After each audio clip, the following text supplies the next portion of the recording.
Good afternoon, everyone. It's January the 11th, 2024. Good to see everyone again. I hope everyone's well. And today I just wanted to update a little bit more on the January 8th meeting.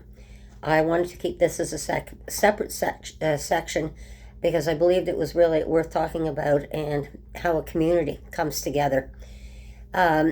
What our counselor said in that meeting was also, we're in Ward 12, we're in Lower Town Ward, and she was something that I had talked about previously that I was hoping would happen.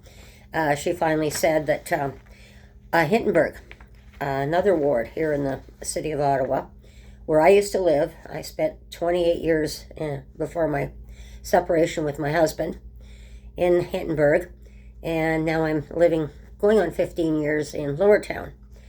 And what happened, now what she said was that Hintonburg is now going to join us with the homeless situation and try and help us in our ward here. Because of what happened, I want to go back in time, what happened in the 1990s, and I wish to say this was before the amalgamation of Ottawa here, and I think it's extremely important. And we worked as a community. I was on Hintonburg Security Committee for quite a while, and as I said in one of the past videos that I had done, that we were responsible for setting up the John School here in Ottawa at the time, and that was not to actually punish the prostitutes, but it was to go after the Johns completely, and that was successful. We also started up the needle hunters because of the needles we were finding, but and then we had the John sweeps we also set up with the police. And I think it's extremely important because I have a letter that I wrote back in it was October 25th, 1996. Important date because it was again prior to the amalgamation of Ottawa. And this was to the police commission who were doing the John sweeps. And I think this letter that I wrote at the time, it says it all. So I'm going to read to you what I actually wrote in that letter. Because they wanted to stop the John sweeps at the time because they had cutbacks, and of course in the money department as usual. So I'm going to read the letter and then I'm going to talk more after the letter. And this was to the police commission. My name is Christine. I'm a housewife and mother of 5 children. Just before my second child was born, I gave up my job as a security guard. I personally believe that I should stay at home and raise my children in the safest and most loving environment that I could provide at home. The world outside was becoming a world of great uncertainty with more and more violence and fear of the unknown. Not at all the world that I grew up in. My story is about not falling victim to circumstances beyond my control and grouping with others who believe as strongly as I do in our community efforts to put things right. This has made our community stand out in a positive and most respected manner, not only in the politicians, courts, police force, and other authorities. In 1994, I was at Hintonburg Park with my children. My youngest one was 1.5 years old. My next oldest was 4 years old. She had been playing in the sandbox while I was sitting on the bench giving the baby a bottle. My 4-year-old came up to me and asked me to blow up the balloon. Okay. Okay. I turned to see her handing me a recently used condom. Can you imagine my horror? My story is not unique. Upon telling my story to another mother, her story was as follows. Her 6-year-old and 4-year-old were playing when the 6-year-old picked up a dirty syringe. She was just in time to see him going to stick his 4-year-old sister with it when she leaped between them, plucking the syringe out of his tiny hands. When she asked him what he was doing, his simple response was, "I was just playing doctor." As parents, we do go out and buy our children harmless plastic medical kits. We must be aware that simple pleasures of our childhood may be dangerous today. Upon walking down one block of a street in Hintonburg and seeing 5 condoms and 2 syringes proved to be too much for me. I heard about the meeting at Hintonburg Community Center in the fall of 1994. I went and I signed up for the newly formed security committee, and the rest is history. Here I am today, standing shoulder to shoulder with others on the committee who not only believe strongly in what we do, but have proven ourselves beyond a shadow of a doubt.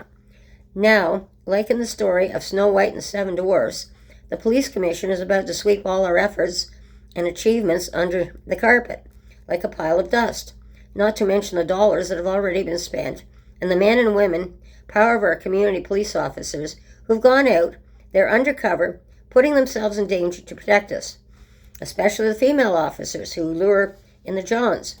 With the 2 unsolved prostitute murders, they themselves could be confronted by the killer or killers, or even some John who is so spaced out on drugs with a syringe in a hand. This person may not care because he himself has AIDS. She could be infected before her backup partners can reach her. I went door to door with the petition. The response was overwhelming. Almost everyone I could reach at home signed the petition. If I could walk door to door in the whole of Ottawa, Nepean, Gloucester, Vanier, Canada, etc., I'm sure the response would be the same. I have people on the petition who have signed from other areas and townships outside of Ottawa, including a woman visiting from Toronto. This petition has taken on a life of its own. It has not only has shown a solid commitment by communities surrounding Hintonburg and Dalhousie concerning the prostitution issue. It is a solid commitment by the community and heartfelt thank you to the men and women in blue for their extraordinary efforts in doing their utmost to protect the community, and especially the very young children who are most vulnerable to the effects of this most negative social behavior affecting our streets. We may be able to vaccinate our children from some diseases, but our police officers are the only vaccine we have on the front lines protecting our children from this plague. Members of the board, I appeal to your sense of humanity. How would you react if your child or grandchild was stuck by a dirty syringe in the park? How would you handle the months of waiting to find out if the child has AIDS? The police sweeps have today cleaned up the streets. Today I can walk down the same street of 5 condoms and 2 dirty syringes and find none.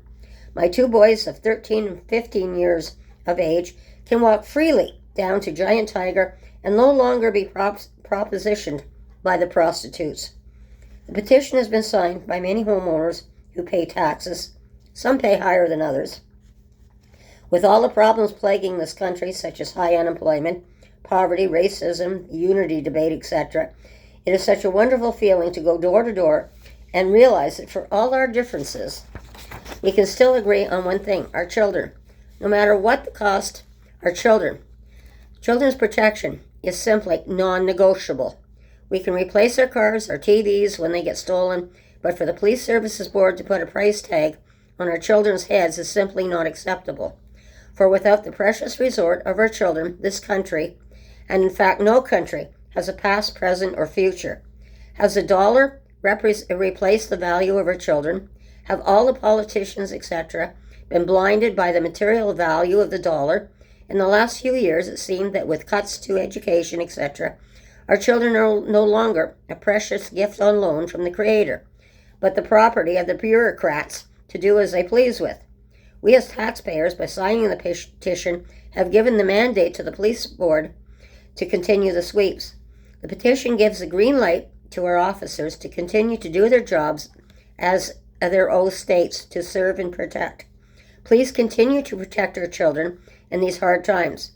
We are saying again, the protection of our children is simply non-negotiable.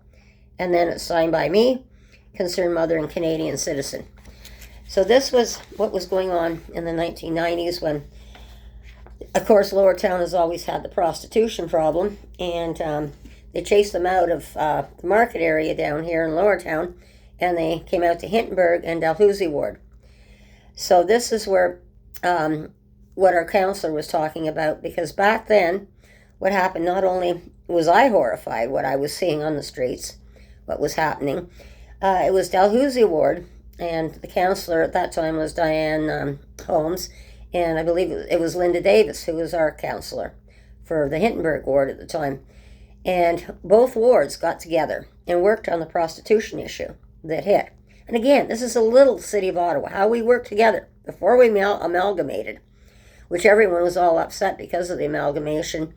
It's not that it was a bad thing necessarily, but I think what happened was we went too big too fast in the amalgamation. And this is where we are finding ourselves in loopholes that have fallen apart over the last number of years.